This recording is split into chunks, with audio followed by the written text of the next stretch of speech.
et bon réveil, vous êtes sur i24 News. Merci d'être avec nous en direct depuis Tel Aviv, c'est le morning et voici les titres de l'actualité.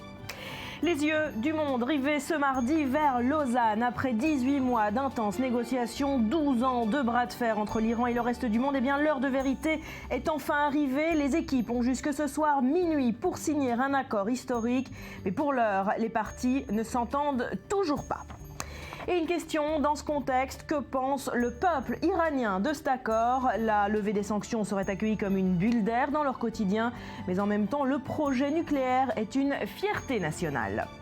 Enfin, qui figure selon vous en tête du classement des femmes les plus influentes du monde? Eh bien la réponse du magazine Fortune peut surprendre. Il s'agit de la chanteuse Taylor Swift, phénomène planétaire. Ses jambes sont même assurées à 40 millions de dollars. Comment expliquer ce succès? Réponse en fin d'édition.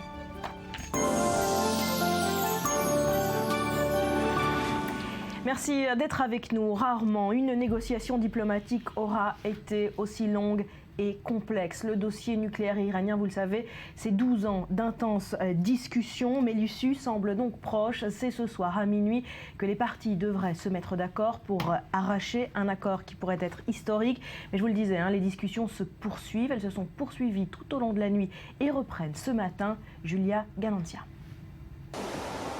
Jour J pour le dossier du nucléaire iranien. Jusque tard dans la nuit, les experts des différentes délégations ont enchaîné les réunions pour tenter de venir à bout des derniers obstacles. C'est dans ce palace surplombant le lac Léman, transformé en enceinte internationale depuis une semaine, que tout se joue. Mais 3 points clés bloquent encore. D'abord, le stock d'uranium enrichi et le nombre de centrifugeuses dont disposent les Iraniens.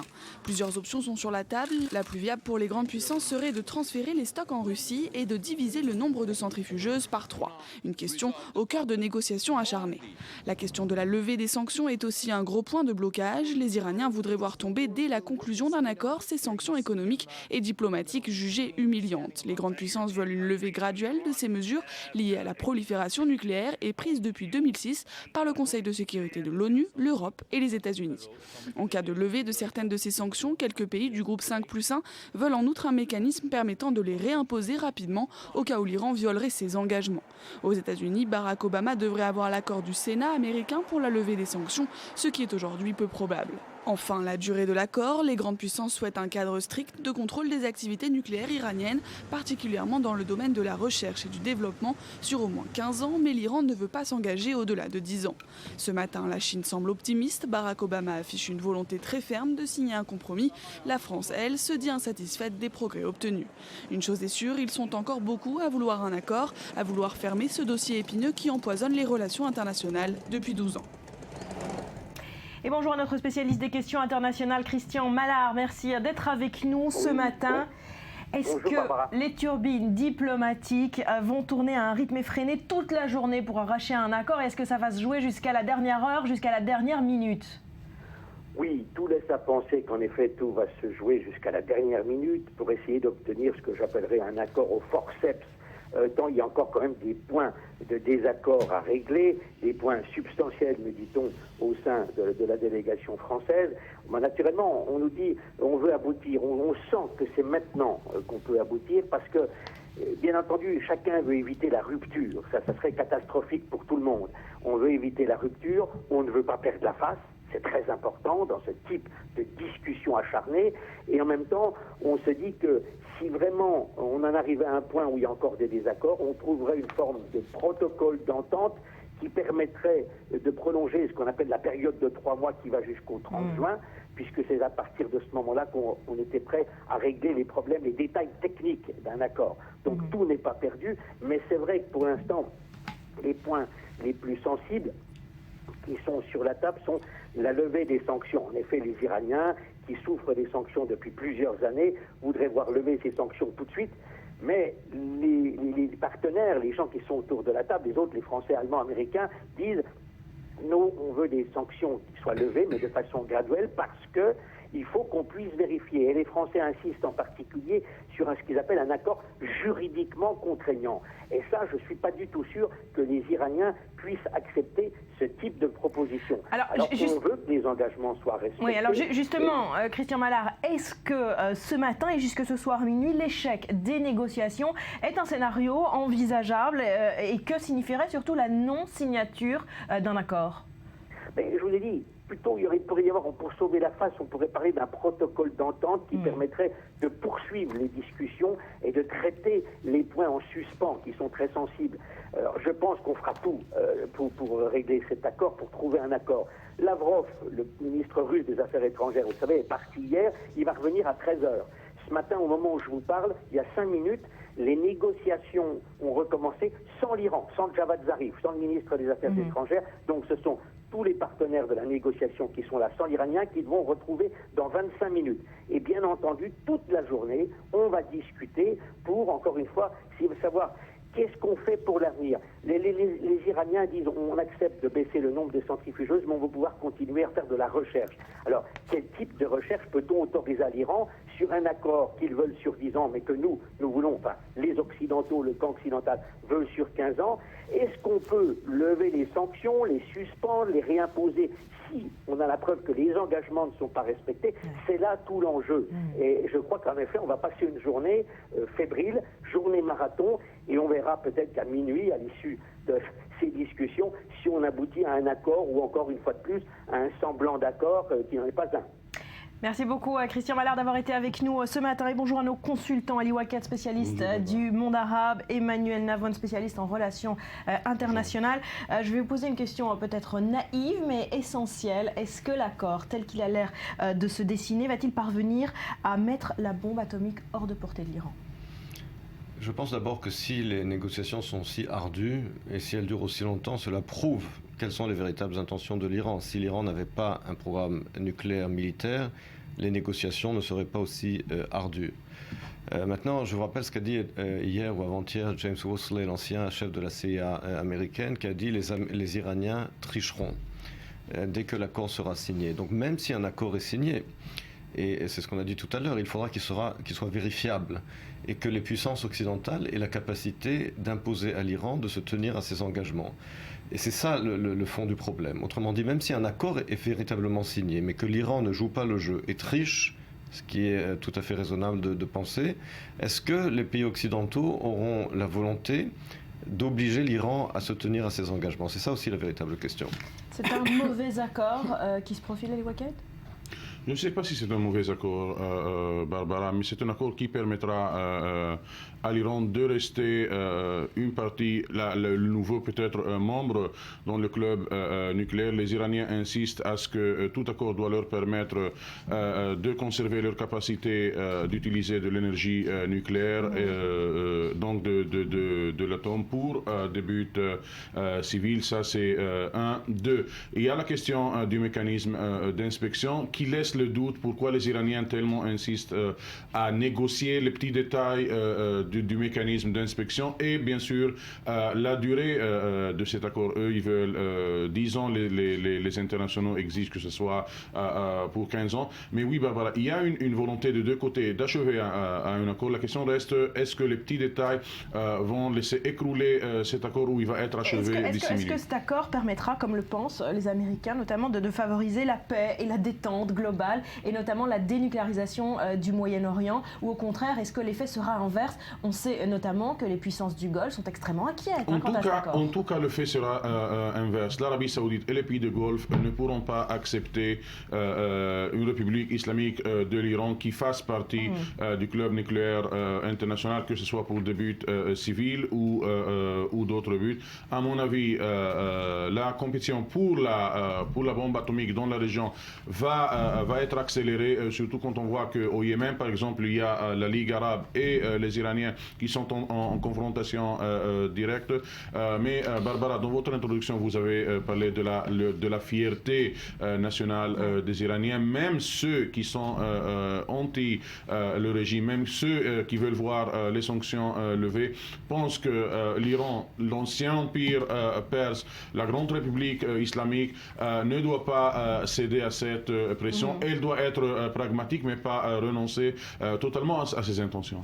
Allez, on va continuer de décrypter cet accord avec vous, messieurs, mais tout de suite, jetons un coup d'œil, Betsabé, sur les grands titres de la presse internationale à ce sujet ce matin. Alors la presse suit ces négociations, bien sûr, du coin de l'œil, et pour cause des discussions entrent donc, on le rappelle, dans leur dernière journée avant un accord hypothétique sur les grandes lignes du programme nucléaire de l'Iran. Alors les chances de parvenir à cet accord, 50-50 pour les plus optimistes. C'est le cas du Guardian au Royaume-Uni qui reprend en fait la probabilité annoncée par le département d'État américain lui-même hier soir, se demandant, comme les négociateurs européens, si l'attitude de l'Iran, qui maintient la tension jusqu'aux dernières minutes, est d'ordre stratégique, peut-être, voire un accord signé aujourd'hui. 50-50 reprend aussi Ouest France, qui relève que les négociations se sont poursuivies dans la nuit, toutes les options devant être passées au crible.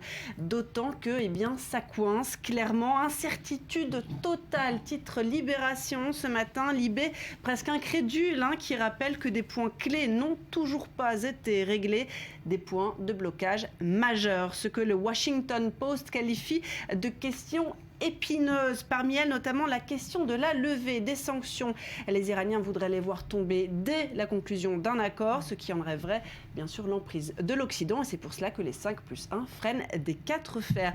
Même ton dans les pages du Télégraphe, plutôt sombre, et qui pourtant insiste sur la nécessité de signer un accord avec l'Iran, quand bien même cela impliquerait des sacrifices, un accord qui serait historique selon la formule du ministre britannique des Affaires étrangères. Et c'est l'opinion d'un analyste du Huffington Post aussi. Un accord permettrait d'allonger le temps qu'il faudrait à l'Iran pour obtenir de l'uranium hautement enrichi, nécessaire donc à la fabrication d'une bombe nucléaire, qui prévient qu'inversement, il ne faudrait que quelques semaines à l'Iran en cas de non-accord. Voilà, des négociations difficiles, on le comprend, d'autant que les négociateurs sont attendus dans leurs pays respectifs avec des résultats. Exactement, pour convaincre un Congrès qui menace de faire dérailler le processus en adoptant de nouvelles rétorsions contre l'Iran. Le secrétaire d'État américain John Kerry ne peut pas rentrer aux États-Unis les mains vides, souligne en France Le Monde. John Kerry qui est soutenu par l'opinion publique. Le Washington Post affirme en effet que les Américains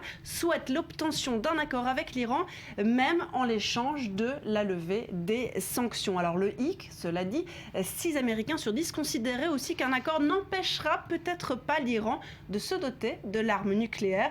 C'est d'ailleurs la question que pose CNN et que posait Emmanuel Navon à l'instant. Si un accord était signé, l'Iran tricherait-il, soulignant que même si un accord ouvrirait de nouveaux horizons à la République islamique, cela pourrait ne pas suffire à faire respecter cet accord. Alors on le comprend bien, Emmanuel Navon, l'un des plus épineux obstacles à cet accord, c'est la levée des sanctions, totales ou graduelles, selon à qui l'on pose la question. Est-ce que le Congrès américain va jouer les troubles-fêtes finalement ? D'abord, ces sanctions, le fait qu'elles existent, c'est la principale raison pour laquelle l'Iran est arrivé à la table de négociation. Il faut bien comprendre que sans sanctions, il n'y a pas de négociation, puisque c'est ça qui pousse l'Iran à négocier. Et sans la menace de nouvelles sanctions, l'Iran ne fléchira pas. Et par conséquent, les sanctions ne sont pas le problème, elles sont une partie de la solution.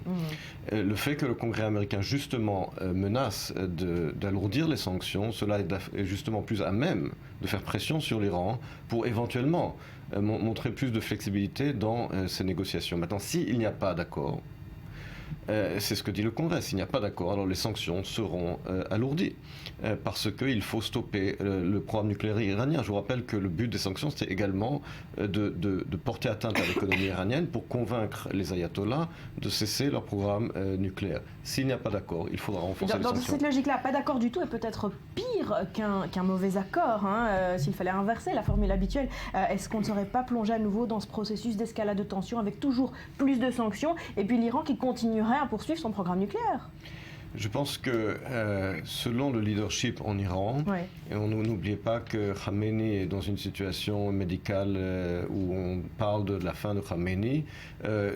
Encore une fois, effectivement, si les sanctions sont plus lourdes, si des sanctions beaucoup plus lourdes sont imposées, il n'est pas impossible que l'Iran revienne partiellement sur son programme nucléaire, mais en tout cas, sans menace de sanctions et d'intervention militaire, il n'y aura rien qui pourra influencer les Iraniens là-dessus.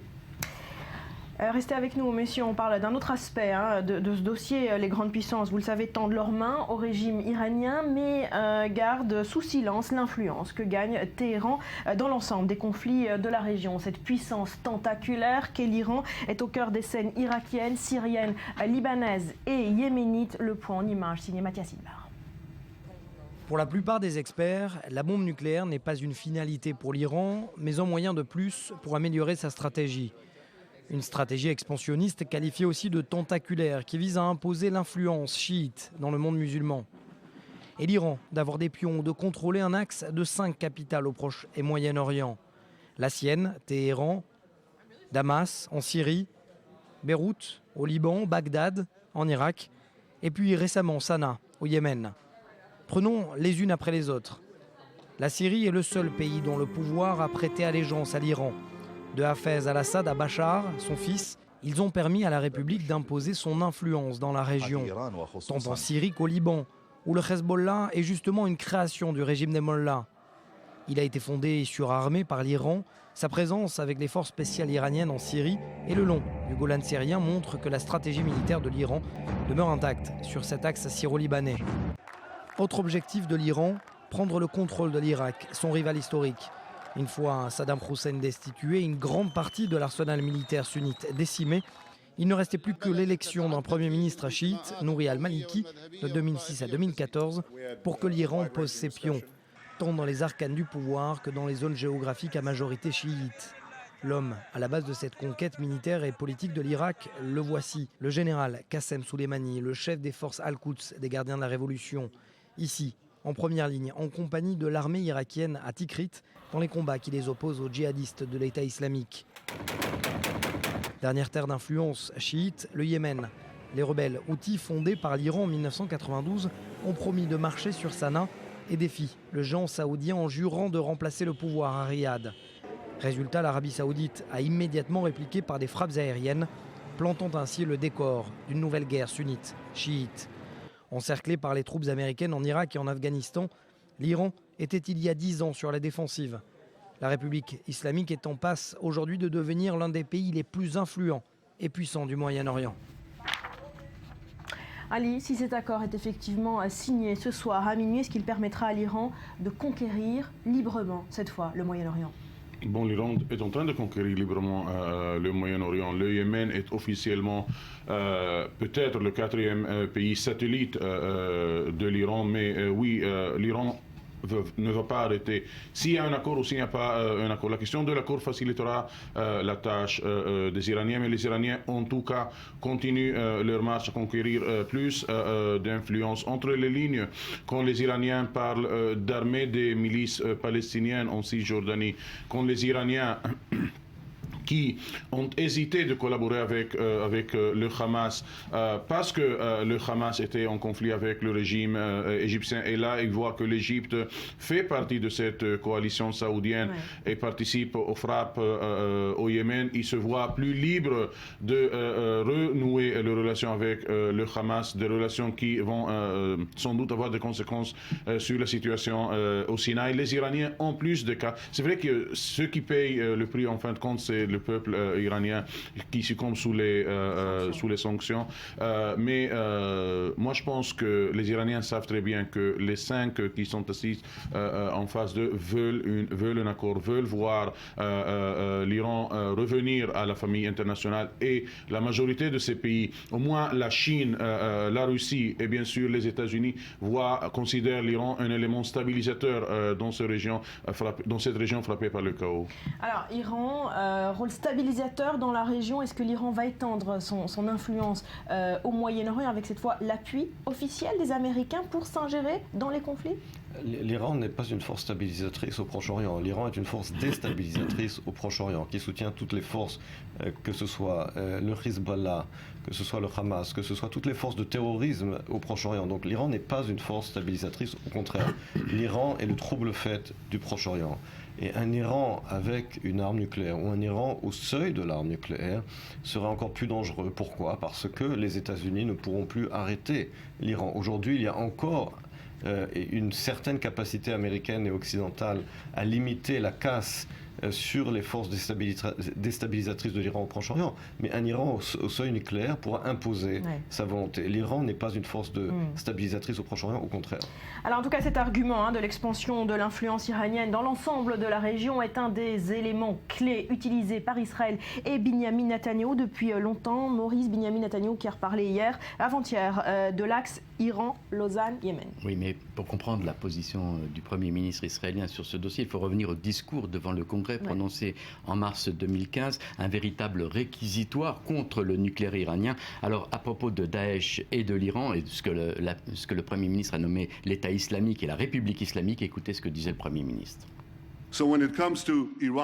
Ainsi, quand il s'agit de l'Iran et de Daesh, l'ennemi de votre ennemi est votre ennemi. Vous le voyez, la formule est neuve, l'ennemi de mon ennemi est mon ennemi. La formule s'adresse aux États-Unis qu'il met en garde contre un mauvais accord sur le nucléaire avec un faux allié. Alors revenons à hier, pareil, une déclaration du Premier ministre qui ne parle plus de nucléaire iranien, ni de centrifugeuse, ni même de stock d'uranium, comme si l'accord était inéluctable. Cette fois, Netanyahou s'adresse au monde arabe sunnite en lutte contre la volonté d'hégémonie chiite. Il retourne à la formule classique, les ennemis de mes ennemis sont mes amis. Écoutez Benjamin Netanyahou. L'accord qui se profile à Lausanne envoie un message selon lequel non seulement on n'a pas à payer le prix de son agressivité, mais on est au contraire récompensé.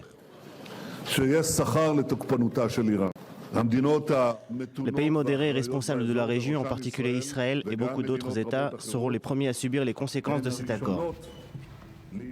Vous voyez, Israël et les pays arabes modérés font face au même ennemi, l'Iran, l'impérialisme chiite, l'Arabie saoudite, les États du Golfe et l'Égypte sont nos alliés dans la lutte contre Téhéran. Et puis, cette déclaration du Premier ministre dimanche en Conseil des ministres, le Benjamin Netanyahou avait inventé un nouveau concept, vous l'avez dit, celui de l'axe Téhéran-Lausanne-Sahana. Écoutez ce qu'il a à dire sur cette question. Après l'axe Beyrouth-Damas-Bagdad, l'Iran est en train de bouger dans le sud aussi pour prendre le contrôle de tout le Moyen-Orient. Cet accord, comme il apparaît, confirme nos inquiétudes et même au-delà. Voilà, sauf qu'en hébreu, ça rime. Ça rime, moins en français, mais ça rime en hébreu. Vous voyez, donc le Premier ministre apparemment considère que l'accord est inéluctable. Il y a juste son ministre des Affaires étrangères, Yuval Shtanis, qui continue à critiquer la teneur de l'accord et tente de réveiller la communauté internationale de sa torpeur. Les Iraniens, dit-il, n'ont jamais respecté un accord. Et Shtanis considère que si l'accord en gestation est mauvais, il aurait pu être encore plus mauvais sans l'intervention diplomatique israélienne et surtout le discours de Benjamin Netanyahou devant le Congrès. Ali, est-ce que cet accord, c'est aussi l'échec de Benjamin Netanyahou ? Non, je ne pense pas que cet accord est l'échec de Benjamin Netanyahou. S'il y a un accord dans la formule qui s'avère selon le reportage qu'on entend, et d'ailleurs, je tiens à faire savoir, tout le monde parle dans l'inconnu. On ne sait pas qu'est-ce qui se passe dans les chambres. On devine ce qui se passe. Moi, je ne pense pas que les 5 puissances aient une position plus flexible que Benjamin Netanyahou, mais les 5 puissances savent très bien que l'Iran est là. D'autres rôles à remplir dans la région. Je pense que l'échec, c'est de laisser cet accord durer pendant, ou ces négociations durer pendant 12 ans, alors que la formule dont on parle maintenant était là aussi en 2007, était là encore depuis 2008. Benjamin Netanyahou aura causé plus de tort qu'autre chose à ce développement de ce programme nucléaire et à cet accord qui sera signé ce soir probablement. C'est grâce à lui que le dossier est au centre de la diplomatie internationale. Celui qui cause du tort ici, c'est l'Iran. C'est l'Iran qui développe ce programme nucléaire, pas Israël. Et c'est grâce à Benjamin Netanyahou que le dossier iranien, et comme je l'ai dit, est devenu au centre de la diplomatie internationale. C'est lui qui tire la sonnette d'alarme depuis près de 20 ans. Sans vraiment y parvenir ? Il ne peut pas à lui seul empêcher ce programme, mais au moins il a tout fait pour que les puissances occidentales prennent la mesure de ce danger. Et là-dessus, il a réussi, bien entendu. Là où il n'a pas réussi, mais ça ne dépend pas de lui, c'est de convaincre l'Occident d'être plus ferme. C'est pour ça qu'il est allé au Congrès le mois dernier en expliquant aux États-Unis c'est vous la grande puissance, c'est vous la superpuissance. C'est vous qui êtes en position de force. Cessez de négocier comme si vous étiez en position de faiblesse. C'est pour ça que Yuval Steinitz était en France aussi la semaine dernière? Je pense que oui. Yuval Steinitz était en France pour essayer de convaincre la France que les 6 puissances qui négocient sont en position de force.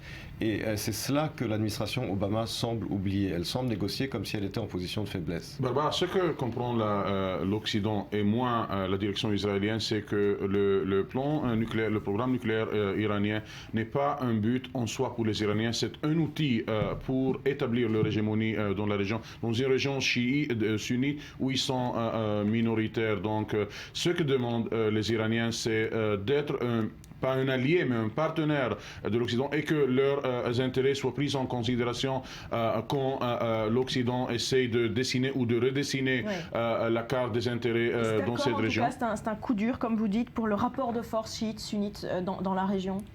Tout à fait, mais à mon avis, on est au-delà de ce rapport. Les Iraniens sont devenus, au cours de ces négociations, le partenaire favorable des États-Unis, le partenaire favorable de pas mal de superpuissances internationales. Quand on voit l'Occident parle il faut digérer le maintien de pouvoir en Syrie par Bachar Assad, on a entendu John Kerry, on a entendu certains responsables français, malgré le fait que le président français Hollande a nié qu'il y a un changement dans la politique française, mais on voit que à la longue durée, les intérêts de l'Iran réussit à s'imposer et à imposer leurs alliés dans la région plus que les pays arabes ne le fassent. Il n'y a pas un double jeu, une schizophrénie même américaine dans ce soutien d'une part à l'Iran chiite, mais aux pays du Golfe sunnite et par exemple dans ces derniers développements au Yémen? Je pense que le fait que l'Arabie saoudite ait décidé d'intervenir militairement, seule finalement, avec ses alliés arabes contre les forces chiites au Yémen, montre bien à quel point l'Arabie saoudite ne croit plus à l'administration Obama, se sent lâchée par l'administration Obama. Maintenant, c'est vrai que l'administration Obama, dans sa lutte contre Daesh et dans sa tentative désespérée d'arriver à un accord avec l'Iran, a fini par lâcher ses alliés sunnites au Proche-Orient. D'où la formule dont a parlé Maurice tout à l'heure, qu'avait prononcé le Premier ministre au Congrès, l'ennemi de votre ennemi. Et votre ennemi, ne vous trompez pas. Et aujourd'hui, on a l'impression que l'administration Obama est tellement désespérée à avoir un accord qu'elle traite l'Iran comme un allié. Lâcher, je ne pense pas, Barbara, les alliés, mais manœuvrer entre les anciens alliés et des nouveaux alliés éventuels, ça c'est oui, parce que l'Arabie saoudite a formé cette coalition arabe, mais l'Arabie saoudite se base sur une logistique et sur des informations des services secrets et de l'armée américaine. Merci beaucoup Ali, merci Maurice, merci Emmanuel. On se retrouve juste après un nouveau journal avec cette question: que pense le peuple iranien de cet accord? La levée des sanctions serait accueillie comme une bulle d'air dans leur vie quotidienne extrêmement difficile depuis plus de 10 ans, mais en même temps le projet nucléaire est une fierté nationale. On y revient donc après un nouveau journal, restez avec nous.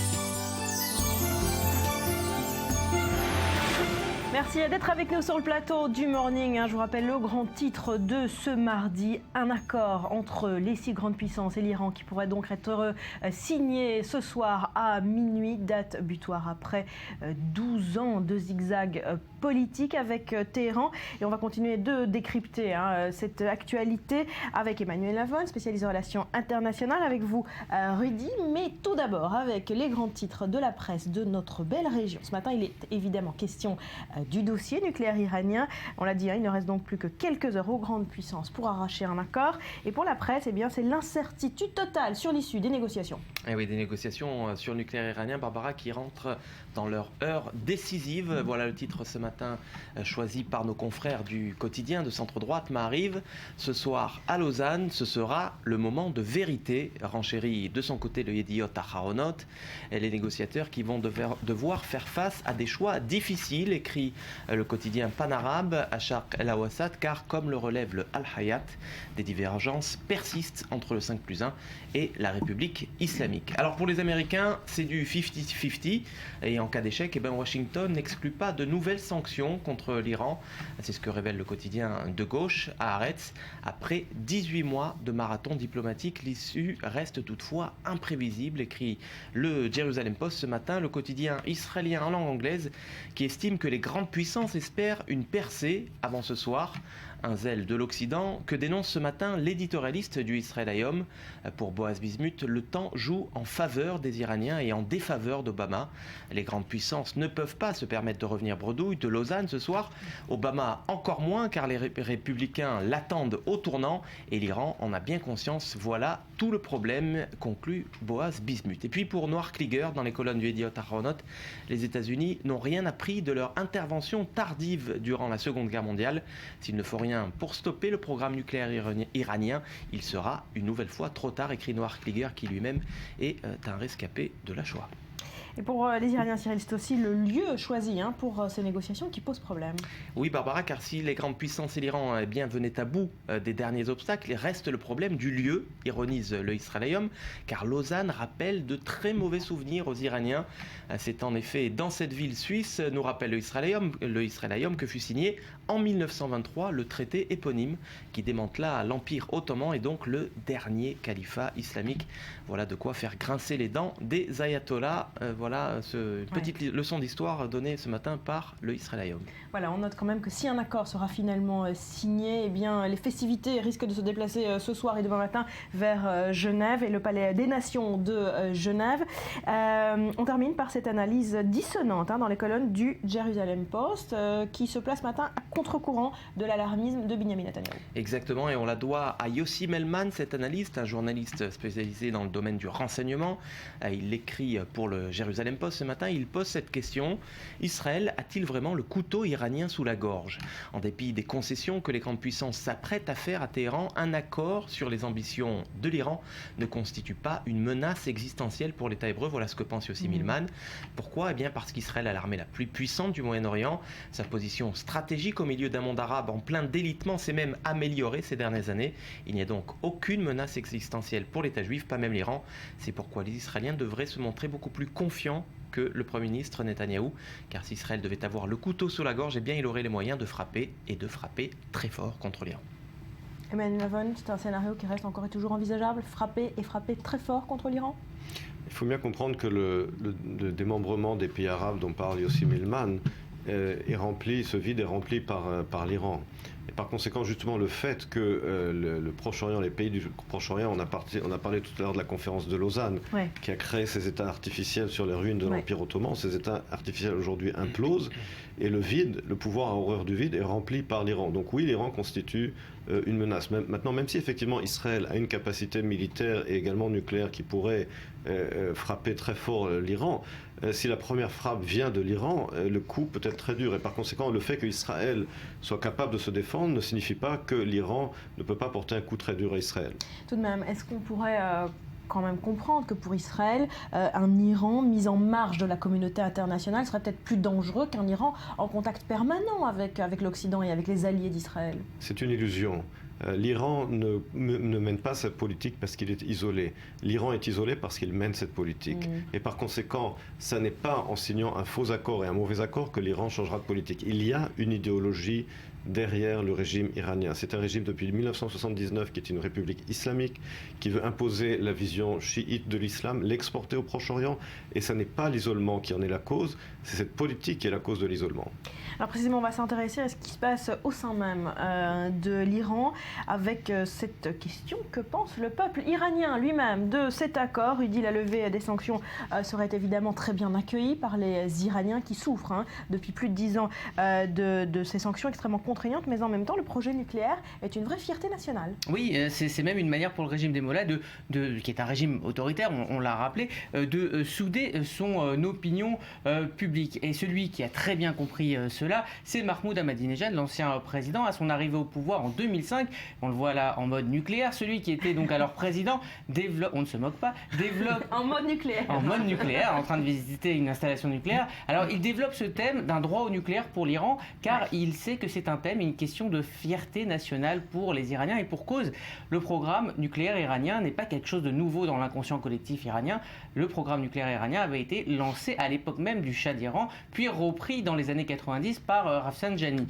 Les Iraniens, depuis, considèrent donc depuis longtemps le nucléaire comme un droit pour deux raisons. La première raison, c'est que d'autres jeunes pays de la région, comme le Pakistan ou Israël, sont considérés par les Iraniens comme équipés de l'arme nucléaire. La seconde, c'est que les Iraniens se positionnent en héritiers de l'Empire perse et considèrent donc en grande nation que l'arme nucléaire, eh bien, c'est une évidence pour eux. Voilà, c'est donc tous ces ressorts qui vont être utilisés pour fédérer au fil des ans autour de la question nucléaire dans le pays. Absolument, d'autant plus que les années Ahmadinejad ont été marquées par une privation encore plus sévère des libertés, et surtout une crise économique très grave pour les Iraniens, avec un taux d'inflation qui certaines années a pu atteindre 30%. Donc on a joué la carte du nucléaire à fond, et le symbole de cette stratégie, eh bien, c'est ce billet de 50 000 rials. Il est apparu le 1er mars 2007. À l'époque, il valait un peu plus de $5. La particularité de ce billet, c'est qu'il représente un noyau atomique entouré de son nuage d'électrons. On va zoomer, on va un petit peu mieux le voir. C'est une manière de faire de la maîtrise de la technologie nucléaire une grande cause nationale, et c'est d'ailleurs le billet dans la vie quotidienne le plus utilisé par les Iraniens. Et les années Ahmadinejad seront marquées par les grandes conférences sur le nucléaire et des grands rassemblements sponsorisés par le régime. Et dans un article paru il y a quelques années dans le Los Angeles Times, Aaron David Miller, qui est un journaliste américain spécialiste de la région, disait: il paraît que le programme nucléaire est devenu une partie intégrante de l'identité iranienne, de sorte que la défaite des efforts de l'Occident pour limiter les activités nucléaires de l'Iran est également considérée comme l'objet de fierté nationale. Donc on y vient à cette fierté nationale. Voilà, sauf qu'il faut noter que ce fameux billet de 50 000 rials a lui aussi bien changé depuis quelques jours. Voici le nouveau. La nouvelle version. Voilà, alors déjà il y a un petit changement, de différence, c'est que déjà sa valeur il ne vaut plus que $1,5. Dévaluation terrible de la monnaie. Voilà, c'est aussi une conséquence des sanctions, mais surtout si on le regarde, on voit tout simplement que sur ce nouveau billet, sorti en pleine négociation avec les 5+1, les symboles nucléaires, donc il est sorti le 4 mars dernier, il y a quelques jours, le symbole nucléaire a été remplacé par les portes de l'université de Téhéran, une manière de se montrer plus pacifique par rapport à l'opinion internationale, mais aussi pour certains conservateurs en Iran, un aveu de faiblesse dans ces négociations. Toujours est-il que si l'Iran arrache un accord satisfaisant, le régime des mollahs ne se privera pas de s'en vanter auprès de son opinion publique. Évidemment. Alors Emmanuel, si on se place à présent du point de vue iranien lui-même, est-ce que cet accord est pour l'Iran, pour le peuple iranien, la seule solution pour trouver une solution aux sanctions paralysantes, on l'a dit, à l'effondrement de l'économie nationale et à l'isolement international, bref, se sortir du chaos par cet accord, c'est leur seule solution? C'est sûr d'abord que pour eux, ces sanctions ont eu leur effet, parce que sinon, ils ne seraient pas venus à la table des négociations. Ces sanctions, le fait qu'ils soient venus à la table des négociations, sont la preuve que les sanctions ont eu leur effet, qu'elles portent atteinte à l'économie iranienne. Maintenant, c'est clair qu'aujourd'hui, la première priorité de l'Iran, c'est d'annuler ces sanctions à tout prix. Mais l'Occident exige que l'Iran fasse preuve de sa bonne foi, et l'Iran n'est pas de bonne foi. C'est la raison pour laquelle ces négociations bloquent. Au bout du compte, ce qui déterminera l'issue de ces négociations dans les heures à venir, c'est est-ce que oui ou non les Iraniens seront prêts à payer le prix que l'Occident exige pour la levée des sanctions. On aura la réponse dans quelques heures. Alors qu'en pensent les Iraniens? On va continuer de s'intéresser à cette question avec vous, Alexandre Adibzadeh. Bonjour, merci d'être avec nous. Vous êtes journaliste franco-iranien, vous vivez en exil à Paris depuis plusieurs années. Alors la question du programme nucléaire est importante aux yeux des Iraniens. Est-ce que c'est vraiment une fierté nationale, comme on le disait? Alors effectivement, c'est devenu une question de fierté nationale, et comme vous l'avez spécifié, depuis que Mahmoud Ahmadinejad a eu en fait cette malice de vouloir jouer sur cette fibre patriotique sur le programme nucléaire.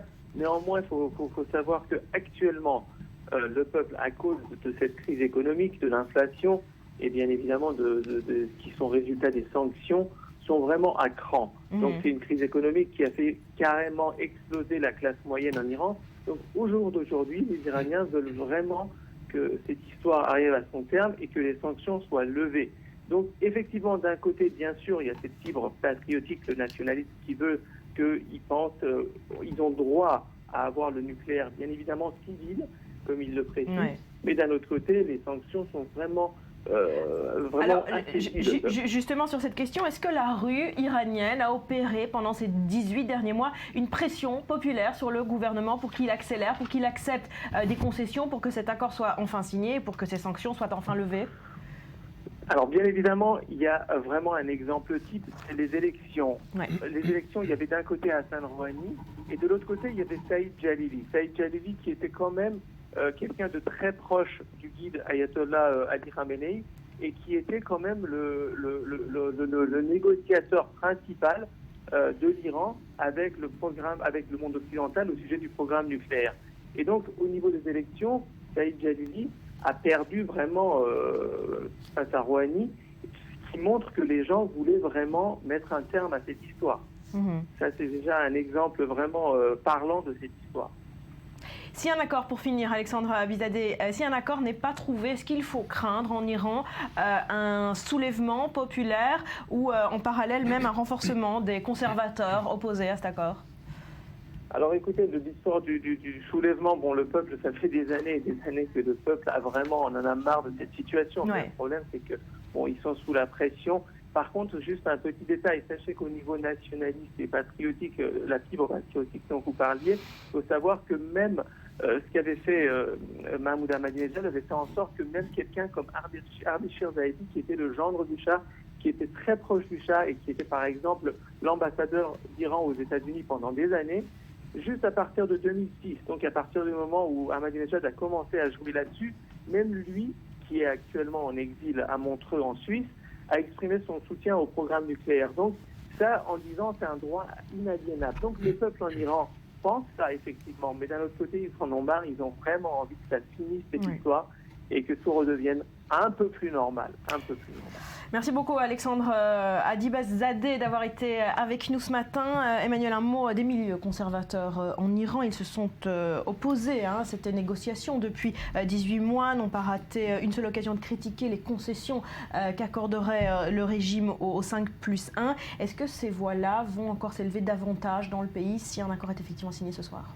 Il y a des voix de deux côtés. Il y a des voix des conservateurs qui s'opposent aux négociations même et aux concessions vis-à-vis de l'Occident. Il y a les voix libérales qui, elles, sont plus pour la levée des sanctions. Mais il faut bien comprendre que l'Iran n'est pas une démocratie et que ces voix ne sont pas elles qui déterminent le cours des événements. Au bout du compte, celui qui décidera, c'est le chef suprême, Al-Khamenei.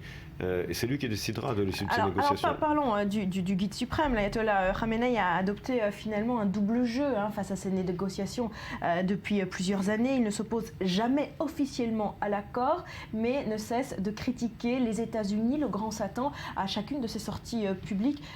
Pourquoi cette position à ce point ambivalente ? Parce qu'il manipule la naïveté occidentale. Il veut que ces négociations aient lieu pour pouvoir progresser avec son programme militaire, mais dès que ces négociations touchent au point sensible, à savoir imposer à l'Iran des limitations, là il fait marche arrière. Il faut bien comprendre que la raison pour laquelle Khamenei accepte que ces négociations aient lieu, ce n'est pas parce qu'il veut se réconcilier avec l'Occident, c'est parce qu'il veut utiliser l'Occident comme un moyen, ou ces négociations plus exactement, comme un moyen de poursuivre le programme nucléaire iranien. Sa haine des États-Unis, sa haine de l'Occident est authentique. Elle ne changera pas. Et par conséquent, si Barack Obama pense véritablement que par le biais d'un accord, il changera l'idéologie du régime iranien, il se trompe complètement. Il renforcera peut-être le camp modéré, le camp plus centriste iranien incarné par Rouhani. C'était la théorie d'Obama lorsqu'il s'est fait élire. On a vu le résultat de cette théorie, pas seulement vis-à-vis de l'Iran, mais vis-à-vis de tous les pays du Proche-Orient. Obama pensait qu'en flattant les gens au Proche-Orient, on allait les convaincre d'être moins anti-américains ou plus pro-américains.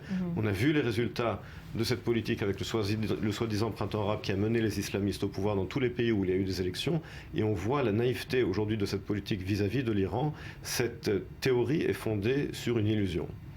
Merci beaucoup Emmanuel Evon d'avoir été avec nous ce matin. On continuera évidemment de suivre minute par minute et heure par heure l'avancée de ces négociations à Lausanne. Merci Rudy. Et Cyril, on se retrouve juste après un nouveau journal. On parlera de cette histoire, l'histoire du jour. Un habitant de Jérusalem accusé de s'être engagé dans les rangs de Daesh. Il n'est pas le premier. Il serait en tout 40 Palestiniens ou Arabes israéliens à avoir rejoint l'État islamique. Le détail après un nouveau journal.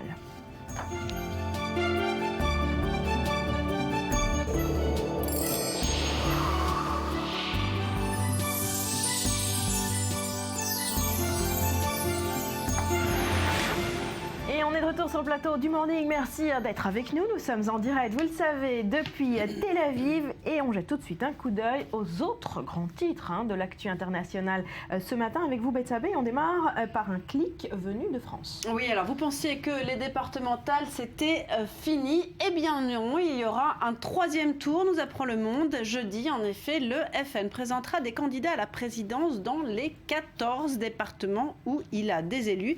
L'objectif de Marine Le Pen, faire tomber les masques de l'UMPS.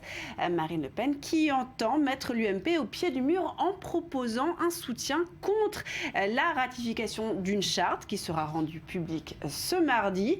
Soit ils acceptent notre texte, soit ils nous envoient paître, mais ils devront assumer de co-gérer le département avec le camp adverse, a expliqué l'eurodéputé qui compte bien mener donc la bataille jusqu'au bout.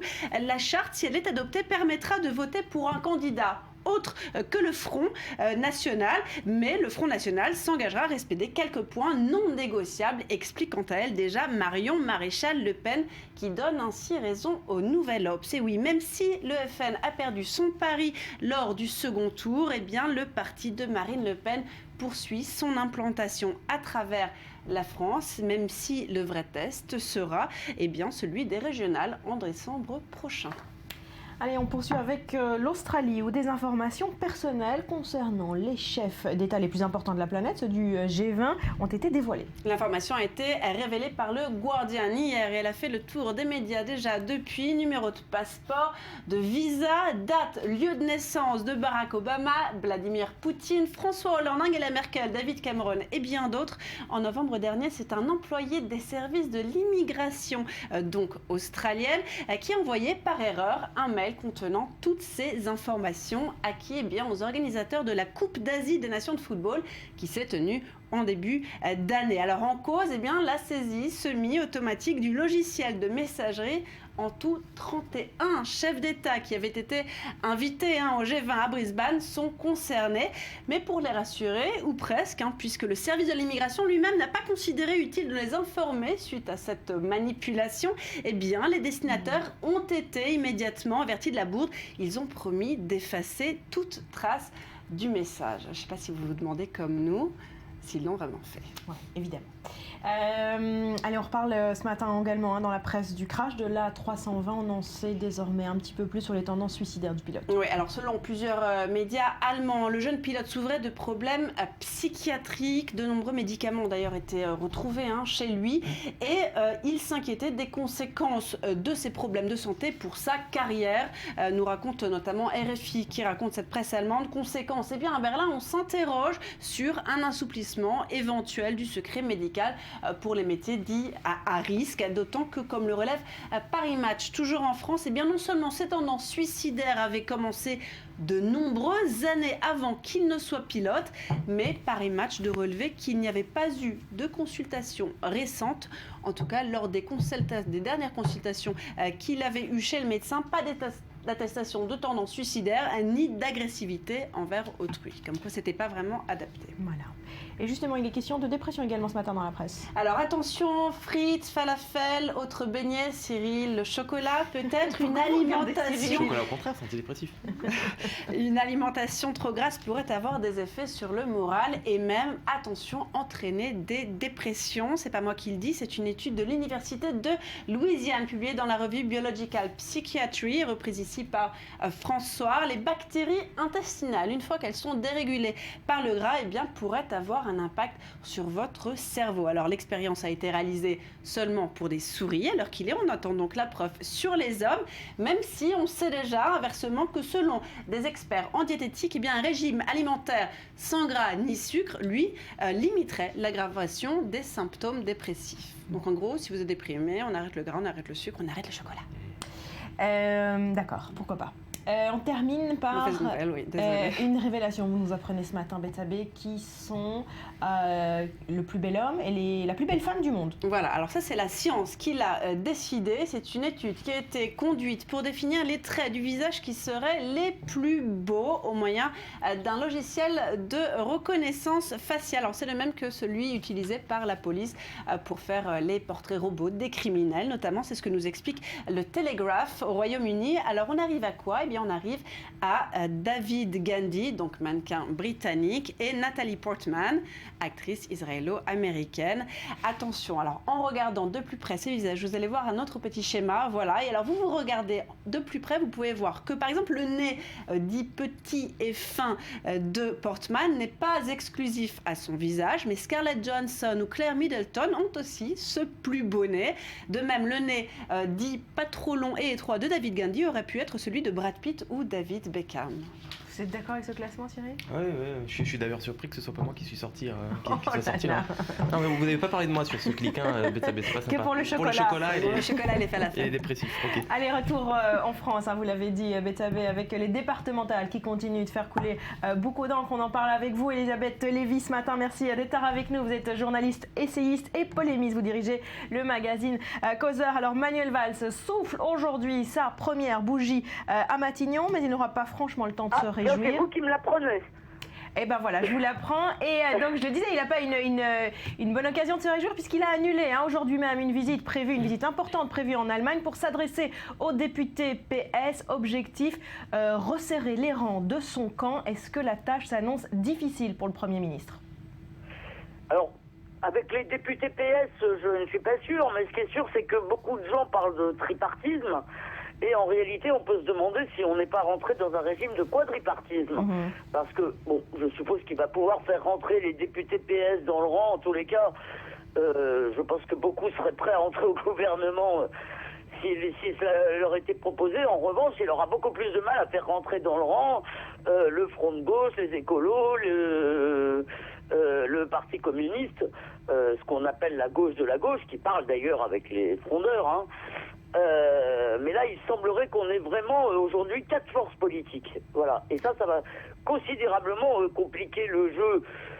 Pas forcément de Manuel Valls maintenant, parce qu'après tout, il a une majorité, même si elle n'est pas énorme. Mais en tous les cas, le jeu de celui qui va se présenter pour le Parti socialiste à la prochaine élection présidentielle. Alors parlons un mot de la troisième force politique du pays, le FN. Évidemment, il a encore progressé au départemental par rapport aux européennes de mai 2014. Il a accru sa force de frappe. Mais est-ce que le FN peut, d'après vous, un jour gagner une élection présidentielle, ou est-ce qu'il s'opposera finalement à chaque fois à un plafond de verre avec une alliance droite-gauche qui le fera barrage? Ça fait 20 ans qu'on nous fait le coup du fascisme, mais maintenant il y a le plafond de verre.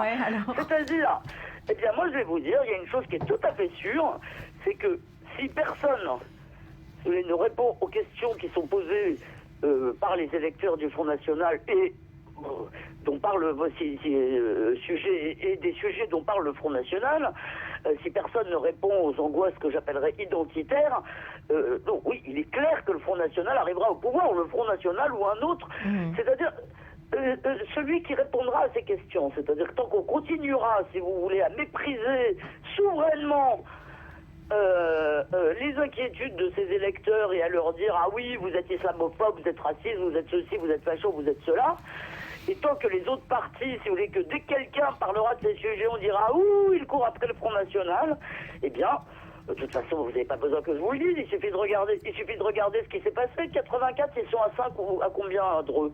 Enfin, je veux dire, ils passent, en 30 ans, ils passent de 5 à 25%. Et comment passe-t-il de 5 à 25% pendant que toute la classe politique, médiatique, et que tous les donneurs de leçons, etc., qui vivent bien à l'abri de leurs frontières culturelles, si vous voulez, dans les beaux quartiers, eh bien, donnent des leçons à tout le monde en disant...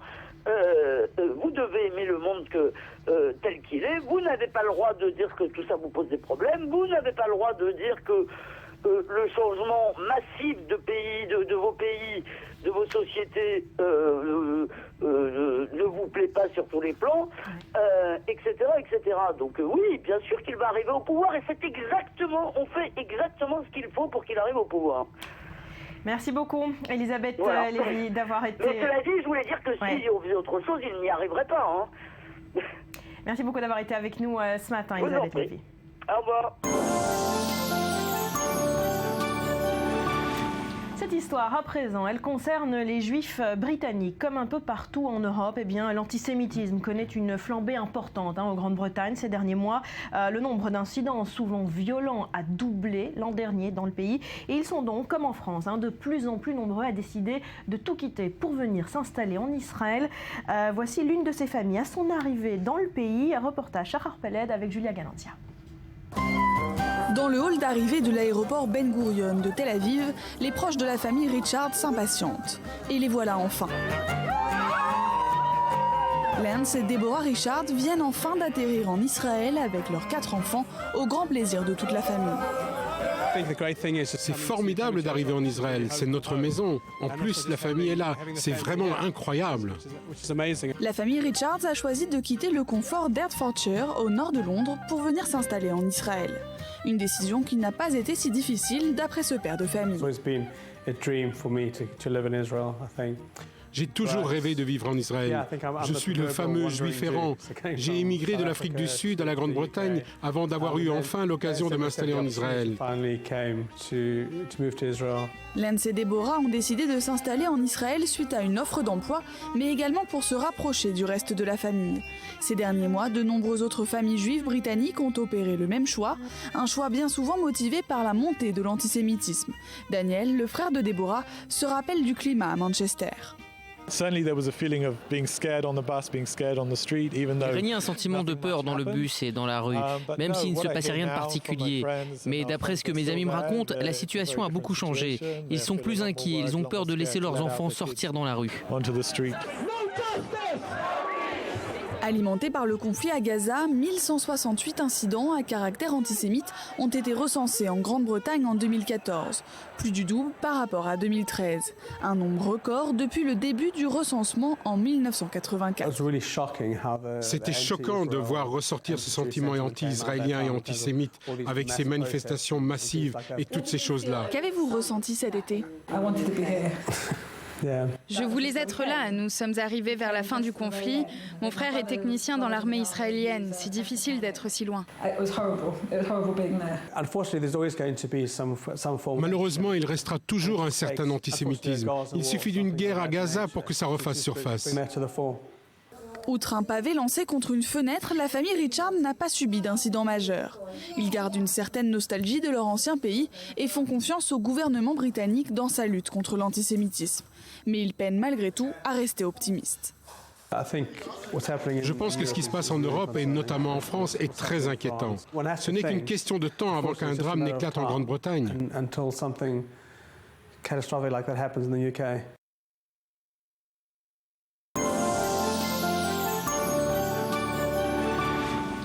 Cyril, on en vient à présent à cette histoire. Un habitant de Jérusalem accusé de s'être engagé dans les rangs de Daesh, mais il n'est pas le seul. Il serait en tout 40 Palestiniens et Arabes israéliens à s'être enrôlés dans les rangs de l'État islamique ces derniers mois. Oui, tout à fait, Barbara. Il s'appelle Khalil Adel Khalil. Il a 25 ans. Il a été arrêté le 1er mars dernier, mais son arrestation a été rendue publique hier par le Shin Bet, les services de sécurité intérieure israéliens. Il a été arrêté à Jérusalem, donc au cours d'une opération conjointe avec la police israélienne.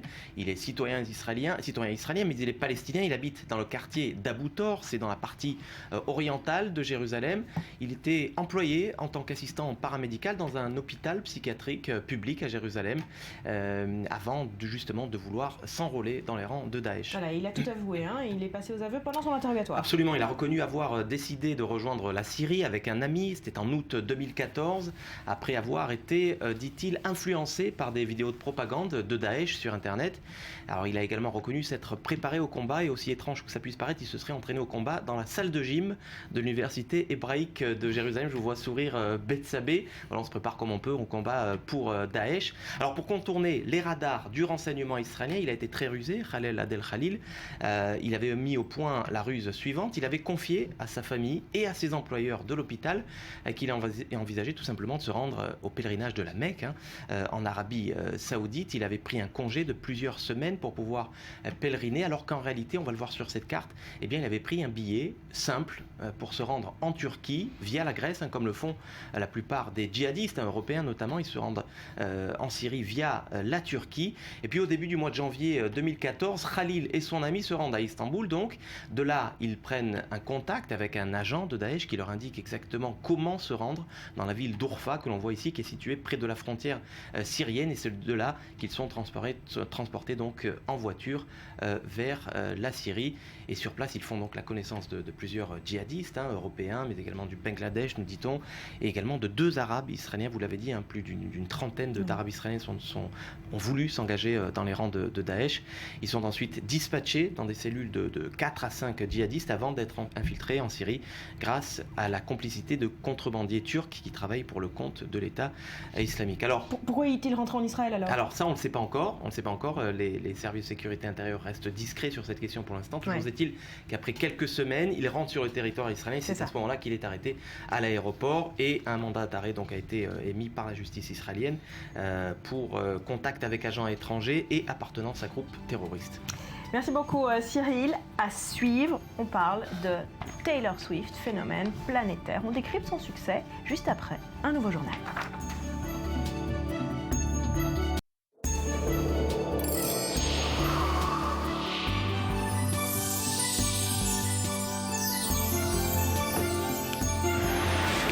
Merci d'être avec nous sur le plateau du Morning et on enchaîne par cette histoire invraisemblable. Il s'appelait Ibrahim, il était libanais, musulman et milicien du Hezbollah. Il s'appelle aujourd'hui Abraham, il est israélien, juif et rabbin. Moi, rabbin, ex-milicien du Hezbollah, c'est un film d'Inon Miles.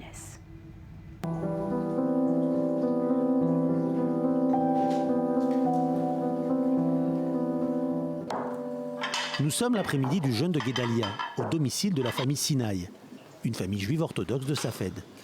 Les filles d'Abraham dressent déjà la table pour le repas de fin de jeûne. Rien de ce décor ne laisse soupçonner l'histoire hors du commun de ce père de famille, une histoire qui a commencé si loin d'ici. Ce qu'on voit en face, c'est Kfar Kila, Marjayoun, Kliya, Al-Khiyam. Si vous arrivez à voir au loin, il y a 2 montagnes très très loin. C'est là-bas que j'ai grandi. Depuis un observatoire suffisamment haut à la frontière nord, près de la barrière, Abraham Sinaï peut apercevoir les différentes étapes de sa vie s'étendre face à lui. Cet endroit, je le traversais à pied ou en voiture. Je me promenais souvent là-bas. Une 50aine de kilomètres et un profond fossé séparent ce juif pratiquant et le bébé né dans la vallée du Liban il y a de cela 40 ans. Un bébé né musulman chiite sous le nom de Ibrahim Yassine.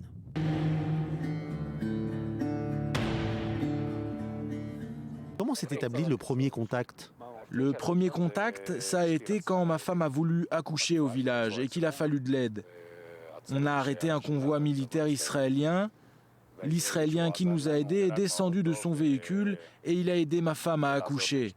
Il a fait venir un hélicoptère qui est arrivé au village avec une infirmière et un médecin. Et c'est comme ça que nous sommes devenus amis. J'étais très content de pouvoir être avec lui. Ce n'est pas lui qui voulait de moi, non, c'est moi qui voulais de lui. C'était l'inverse. Si je voyais des terroristes, évidemment je courais le prévenir. C'était plutôt ces terroristes que lui qui m'auraient tué. C'est eux qui me voulaient du mal plutôt que lui. Alors j'aurais été heureux de courir le prévenir. J'étais content de savoir que quelqu'un nous protégeait. De l'extérieur, le juif israélien Abraham Sinaï n'a plus grand-chose d'Ibrahim Yassine, le musulman libanais. Ses filles ne comprennent qu'un peu sa langue maternelle. Tu parles un peu l'arabe ? Non ? Toi, tu parles arabe ? Tu comprends un peu quand maman et papa parlent ? Le grand parle un peu. Il parle arabe. Il est arrivé à 14 ans du Liban, 13-14 ans. Mais il y a une chose que les vêtements, les murs de la maison, les années écoulées ne pourront probablement jamais effacer. La peur de ceux qui sont de l'autre côté de la frontière. Voilà, c'est une histoire que vous pouvez retrouver dans son intégralité juste après le morning. Ce sera dans l'émission Reportage présentée par Stéphane Calvo à 9h10, heure de Paris, 10 minutes après le prochain journal. Une question à présent. Quelle est selon vous la 6e femme la plus influente du monde ? Vous ? Non. Moi, non, pas encore. D'accord. Et c'est pas moi qui décide, c'est le magazine Fortune. Et la réponse, attention, peut surprendre. Je ne sais pas si vous la connaissez. Elle s'appelle Taylor Swift. C'est en tout cas un phénomène planétaire. Elle a des milliers, voire des millions de fans dans le monde. Elle a même assuré ses jambes à 40 millions de dollars. Sandy, vous êtes venu nous décrypter ce succès. Exactement. Alors, selon le magazine américain Fortune, Taylor Swift est la 6e personne et non pas femme, parce qu'elle est en fait la première femme la plus influente. Exactement. Donc, dans le classement, encore le célèbre classement qui sort chaque année dans ce magazine américain, elle se retrouve donc 6e, derrière entre autres Tim Cook, patron d'Apple, qui lui est à la première place, et le pape François, qui lui est à la 4e. Donc Taylor Swift est la 6e personne, mais la première femme, et elle détrône donc Mary Barra, la patronne de General Motors. Alors pour beaucoup, c'est une surprise. Taylor Swift a d'ailleurs essuyé quelques critiques dès la sortie du classement, mais il faut dire que le magazine Fortune n'a pas fait ce choix sans raison. La jeune femme de 25 ans est déjà à la tête d'un empire, et pour son âge, c'est assez impressionnant. Près de 10 ans après le début de sa carrière, et oui, elle a commencé à 16 ans, elle continue de vendre des millions d'albums. Surtout, c'est très très rare à l'époque du téléchargement. Donc son dernier album, 1989, qui est à la fois la date de sa naissance, et oui, ça ne nous rajeunit pas, elle a déjà enregistré plus de 5 millions de ventes, et c'est d'ailleurs la femme qui a vendu le plus de disques en 2014. Alors, elle sait par ailleurs très bien gérer son business. Elle a fait déposer certaines phrases de ses chansons pour éviter que d'autres se les approprient. Autre geste audacieux, elle a fait retirer l'année dernière tout son catalogue du géant du streaming Spotify, trouvant que la musique en ligne ne lui rapportait pas assez. Et dernier coup en date, elle a acheté les noms de domaine taylorswift.porn et taylorswift.adult pour éviter que des petits malins s'en servent pour créer des signes porno. Ça, c'est bien pensé. Enfin, la jolie blonde occupe en permanence la scène médiatique, et elle arrive à maintenir son image de jeune fille bien sous tout rapport, ce qui est aussi rare de nos jours. Voilà, donc la femme la plus influente du monde, c'est Taylor Swift. En tout cas, ce que nous prouve ce classement, c'est qu'elle n'est appréciée par beaucoup plus de gens que ses fans, en fait. Effectivement, et c'est pas le seul signe. Taylor Swift accumule les récompenses. Elle a déjà remporté 16 American Music Awards dans sa carrière, et elle vient d'être couronnée ce week-end l'artiste de l'année par les iHeart Radio Music Awards qui avaient lieu à Los Angeles. Elle a aussi raflé 2 autres prix majeurs, à savoir celui des meilleures paroles pour Blank Spaces et celui de la chanson de l'année pour Shake It Off. Je vous propose d'en regarder un petit morceau.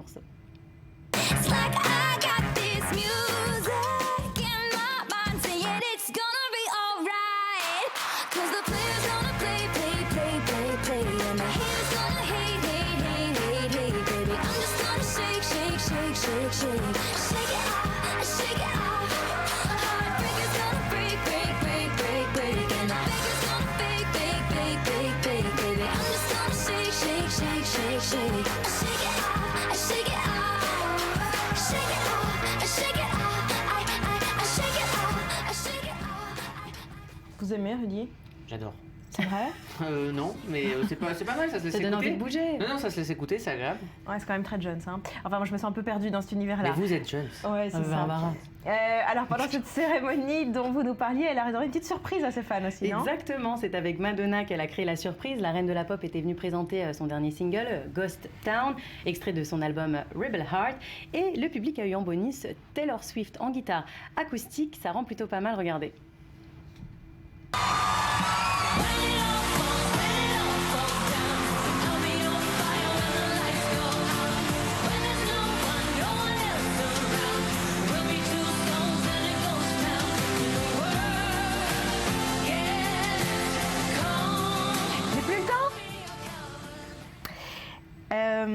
On finit par encore un peu de musique, un peu de Taylor Swift? Allez, c'est un de ses gros premiers tubes, Love Story, en 2008. Nice to meet you, where you been? I could show you incredible things. Magic, madness, heaven, sin. Saw you there and I thought, oh my God, look at that face. You look like my next mistake. Love's a game, wanna play.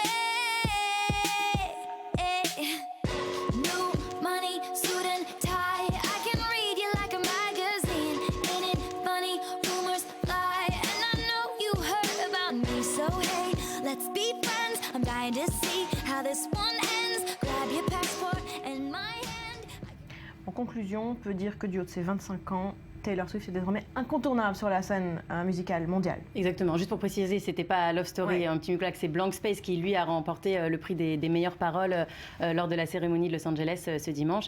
Et oui, Taylor Swift fait partie des grands. Comme vous l'avez dit, elle a fait assurer ses jambes. Elle a elle-même été surprise par la valeur de ses gambettes qui arrive à 40 millions de dollars, ce qui était assez impressionnant. Même si on a déjà vu pire, comme David Beckham qui a ses jambes assurées pour 70 millions et Mariah Carey pour 1 milliard de dollars. Et les fesses de Kim Kardashian? Je connais pas le prix, mais je pense que ça coûte assez cher. Merci beaucoup. Sandy, allez, retour en Israël, où la protection de l'environnement fait son entrée à la Knesset. Il ne s'agit pas d'un nouveau parti écologiste, ni même d'une nouvelle loi, mais d'un système de panneaux solaires installés directement sur le toit du Parlement israélien. C'est une première au monde. Reportage signé Uri Shapira. La Knesset, le Parlement israélien, passe au vert. Des dizaines de participants sont venus assister à l'inauguration du projet Knesset verte, marquant une étape importante dans la transition vers les énergies propres.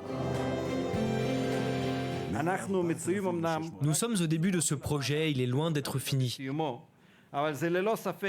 Mais c'est évidemment un tournant, nous pouvons être satisfaits de tout ce que nous avons accompli. De quoi réaliser de sérieuses économies tout en respectant l'environnement. La Knesset s'est donc dotée de sa propre ferme solaire d'une superficie sans précédent pour un parlement. Nous avons 4600 m² de panneaux photovoltaïques, ce qui fait de la Knesset le parlement le plus écolo du monde. Israël est considéré comme un pionnier de l'énergie solaire dès les années 50. Un système de chauffe-eau solaire développé en Israël avait réussi à s'installer dans plus de 30% des foyers. Mais aujourd'hui, Israël figure parmi les pays occidentaux les moins écologiques, avec un taux de production d'énergie propre en dessous des 2%. Pour le député Dov Kenin, l'un des instigateurs du projet, cette initiative n'est qu'un début. Nous avons déjà commencé et nous avons obtenu de nombreux résultats, mais nous devons continuer et accomplir plus de choses en matière de loi écologique à la Knesset. La 20e Knesset est donc aussi celle que l'on associera à l'inauguration du toit solaire. Reste à savoir si le soleil adoucira les débats à l'intérieur du Parlement israélien. Voilà, et rendez-vous à prendre cet après-midi, cérémonie d'intronisation de la 20e Knesset que vous pourrez suivre sur i24 News. Allez, Rudy, on va voir avec vous les dernières tendances des ados après Taylor Swift. Ça se passe sur Internet, c'est de plus en plus bête, mais ça cartonne. Oui, absolument. Alors, un ado, c'est bizarre et c'est pas forcément facile de rentrer dans la tête d'un ado, surtout à l'heure des réseaux sociaux. Alors, on l'a dit, répété, Facebook et Twitter sont has-been déjà pour les ados. Ils ont migré depuis bien longtemps vers d'autres plateformes plus adaptées à leur mode de vie. Par exemple, Snapchat, un réseau social qui efface vos contenus après quelques secondes, l'idéal pour ne pas se faire, je dirais, pécho par ses parents. Eh bien, ce matin, je vais vous parler de ce que vous voyez. C'est You Know, qui s'orthographie en anglais comme vous maintenant ou toi maintenant. Cette application, elle la doit à Adi Seidman. C'est un ex-parachutiste de l'armée israélienne et il a imaginé un concept simple. Chaque utilisateur crée sa propre chaîne en direct avec son smartphone et les abonnés commentent. C'est ce qu'on appelle communément en langage internet du live streaming qui plaît aux ados. 70% des utilisateurs ont moins de 24 ans. Donc, est-ce que jusque-là, vous avez compris le concept? Je pense, on suit. Sandy, vous suivez? Oui, on n'est pas en gros, vous créez, loin, vous créez votre propre télé avec votre smartphone et puis vous diffusez ce que vous avez envie de diffuser avec des fameux hashtags. Alors, il y a des catégories qu'on pourrait comparer finalement à des bouquets de télé, quoi. Par exemple, il y a le bouquet télé des chanteurs, hashtag chanteurs, danseurs. Chacun se vend et montre, interagit avec les autres utilisateurs. Je vais suivre le domaine qui m'intéresse le plus. Voilà, et en fait, par exemple, en tapant chanteur, vous allez avoir un tas de chanteurs et puis vous allez pouvoir commenter ce que disent les chanteurs et les utilisateurs payent pour récompenser les chaînes qu'ils préfèrent. Alors jusque-là, on pourrait dire que cela tourne rond, mais la journaliste de BuzzFeed, Cathy Notopoulos, est tombée par inadvertance sur la chaîne Sleeping Squad, l'équipe du dodo ou la brigade nocturne.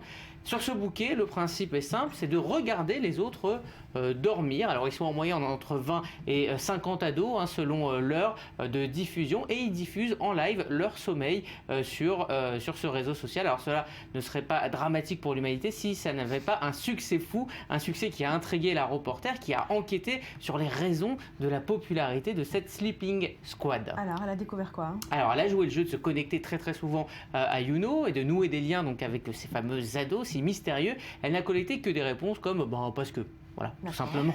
C'est ce qui est une réponse d'ado. Alors l'explication la plus rationnelle, elle vient du patron de Youno qu'elle a interviewé, Adi Silman. Il dit, selon lui, que c'est représentatif de l'addiction à Internet, aux réseaux sociaux. Les gens n'ont pas envie de manquer quoi que ce soit, même le sommeil des autres. Oui, il ne se passe absolument rien. Même il se passe absolument rien, mais au moins il l'a pas manqué. Il développe et il parle en fait d'une pyjama party en version 2.0. On s'ennuie, mais on s'ennuie ensemble et on échange finalement. Et petit à petit, elle va même y prendre goût, développer à la fin de son immersion un semblant de théorie. En fait, c'est ce qu'elle dit dans l'article, sur Youno, on recrée le schéma social de la cantine. Il y a les théâtreux, les filles super belles, les gens populaires, les geeks, les cas sociaux, voilà, il y a tout un type de stéréotypes d'adolescents qu'on retrouve finalement. Voilà, c'est culture pop américaine. Ah, oui, c'est très américain. Alors on retrouve une sorte de lien social qui se recrée à travers ce réseau social.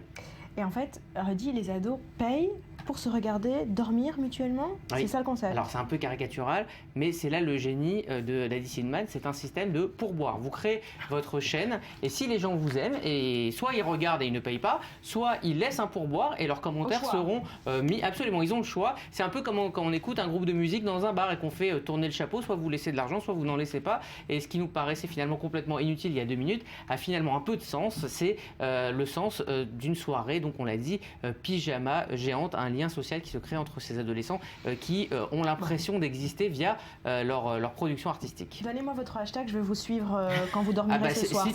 Sleeping Squad. Ok, Rudy Saada. Voilà. Je vais vous suivre ce soir. Le vôtre, la sieste est à 15h car vous vous levez très tôt. Ah oui, évidemment, une sieste tous les jours avec grand plaisir. Merci beaucoup Rudy, j'en ai appris des choses ce matin. Merci à vous Sandy, merci à vous chers téléspectateurs d'avoir été avec nous ce matin. Je vous retrouve avec grand plaisir dès demain. Passez une très belle journée. Portez-vous bien.